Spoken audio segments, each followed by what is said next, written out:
Welcome to the world of money. Bread, cash, dosh, dough, loot, lucre, mullah, the readies, the wherewithal. Call it what you like. Money can break us, or it can make us. In the past year, it's certainly broken more than a few of the biggest names on Wall Street and in the City of London. And while former masters of the universe crash and burn, the rest of us are left worrying if our savings would be safer in a mattress than in a bank. The great financial crisis that began in the summer of 2007 has most of us utterly baffled. How on earth could a little local difficulty with subprime mortgages in the United States unleash an economic tsunami big enough to obliterate some of Wall Street's most illustrious names, to force nationalizations of banks on both sides of the Atlantic, and to bring the entire world economy to the very brink of recession, if not downright depression? Shouldn't this series be called The Descent of Money? Well, I want to explain to you just how money rose to play such a terrifyingly dominant role in all our lives. What's more, I want to reveal financial history as the essential backstory behind all history. Banks financed the Renaissance, while the bond market decided wars.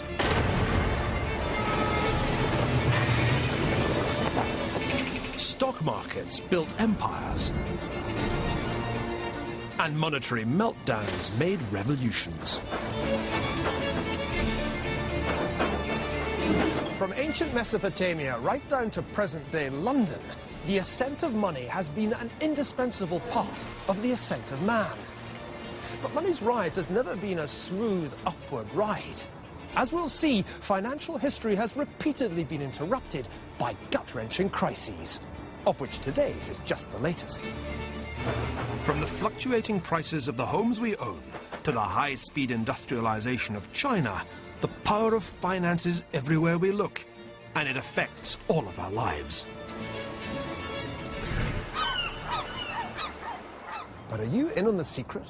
Do you know what causes a bank run, or a monetary meltdown, or a stock market crash? Can you tell the difference between a subprime loan and a prime loan? Well, I think these financial technicalities only really make sense once you know where they came from. And that's why financial history is of more than merely academic interest. Not knowing this stuff can seriously damage your wealth.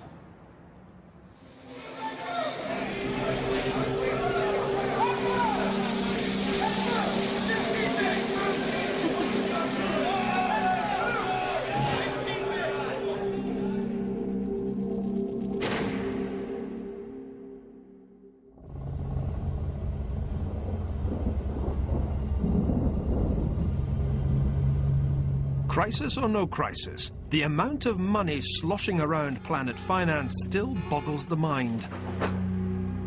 By one measure, the US stock of money is now $8.7 trillion, up 12% since last year.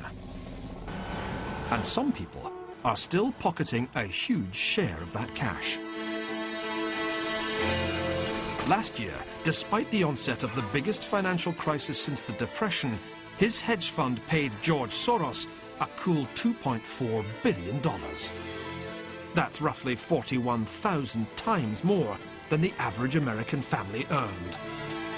As they say on Wall Street, way to go.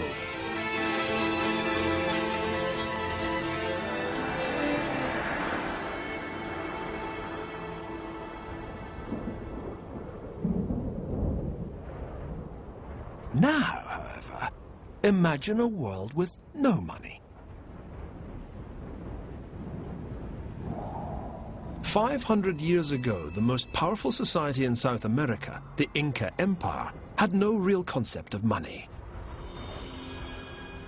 The Incas appreciated the aesthetic qualities of rare metals. Gold was the sweat of the sun, silver the tears of the moon. Labor was the unit of value in the Inca Empire, just as it was later supposed to be in a communist society. But in 1532, the Incas ran into a man whose hunger for money had led him across an ocean. Francisco Pizarro and his fellow conquistadores had come from Spain to what they called Upper Peru, inspired by the legend of El Dorado, the realm of the gold-covered king. After defeating the Inca army at the Battle of Cajamarca, their quest began in earnest. At Potosi, in what is now Bolivia, the Spaniards struck it rich. They discovered the Cerro Rico, literally, the rich hill. Towering nearly 16,000 feet above sea level, it was a money mountain. In their 250 years of Spanish rule, more than 2 billion Europeans had such an insatiable lust for gold and silver. They couldn't understand that to Pizarro and the conquistadores, silver was much more than just shiny metal. It could be made into money. A store of value, a unit of account, portable power.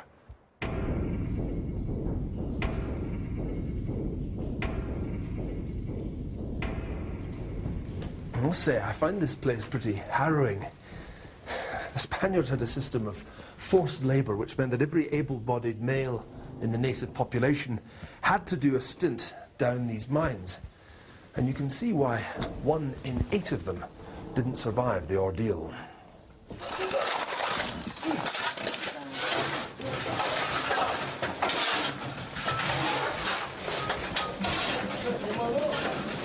Today, 500 years later, conditions for miners in the Cerro Rico haven't improved much.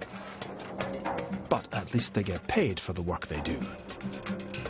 In those days, it was a way of making money that verged on genocide.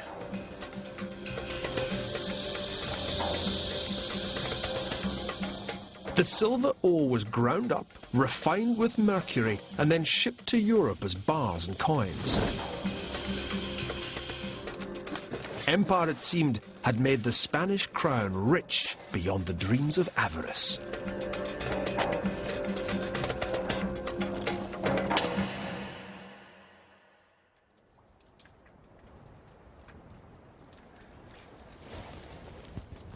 And yet all the silver in the mines of Potosi couldn't halt the inexorable economic and political decline of Spain's empire. Why was that, when Pizarro seemed to have struck it so incredibly rich? The answer is that the Spaniards had dug up so much silver to finance their wars of conquest that the metal itself suffered an extraordinary decline in value. More silver coins didn't make Spain richer. They simply made prices higher as an increased quantity of money chased the same amount of goods. What the Spaniards didn't get was that money is only worth what other people will give in exchange for it.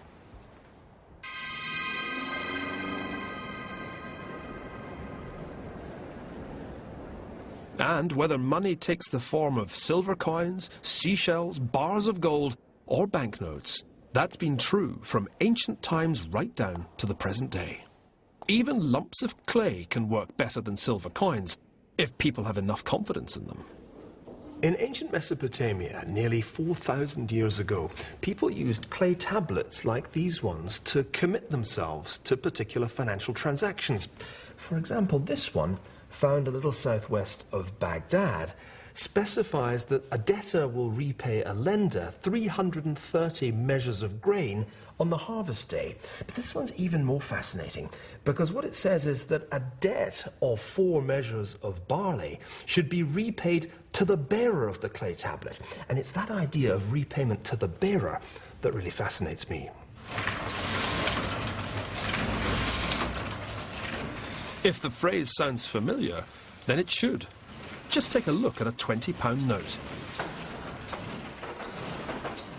Banknotes have next to no intrinsic worth. They're simply promises to pay, just like the clay tablets of ancient Babylon 4 millennia ago. On the back of the $10 bill, it says, "In God we trust." But it's not really God you're trusting in. By swapping your goods or your labour for a fistful of these things, you're trusting the US Treasury Secretary not to repeat Spain's mistake and produce so many of the damn things that by the time you come to spend them, they're worth even less than the paper they're printed on.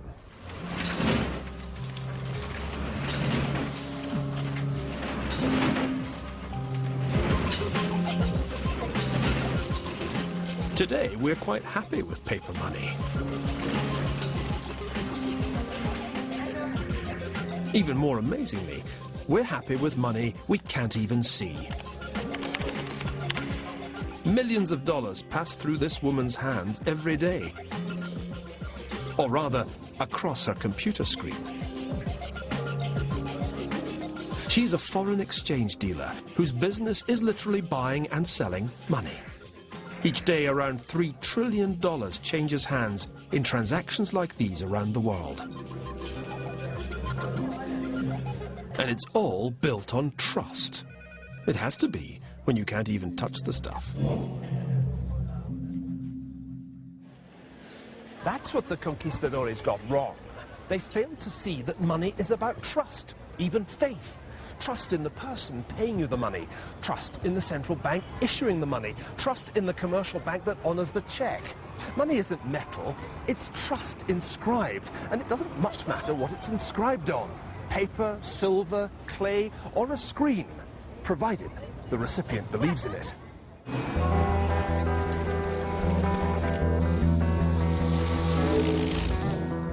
There was one huge possibility created by the emergence of money as a system of mutual trust. A possibility that would revolutionize world history. It was the idea that you could rely on people to borrow money from you